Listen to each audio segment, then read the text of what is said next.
سلام بچه ها، چه خبر؟ چیکار میکنید؟ یه خبر دارم براتون.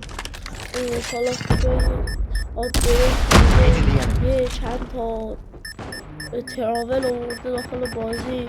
اون تراول رو نمیدونم باید چیکار کنیم، ولی خب تا جایی که من فهمیدم با اون تراول ها میتونی این جعبه هایی که به جای اون جعبه وسط سیاهه به جای یه آپگرید اومده چی بگیری؟ میتونی تفنگ، نید، خشاب و اینجور چیزا همه چی میتونی ازش بگیری. اومدم بهتون خبر بدم بچه ها. من خودم زیاد نمیدونم، ولی خب اگه شما فهمیدید به من بگیریم برای چیه.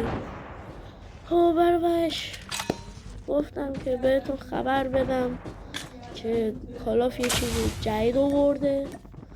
بازم میگم که اگه فهمیدید برای چیه لطفا به منم بگین تا بیشتر اطلاع دربارش داشته باشم. آخه من نمیدونم چیه.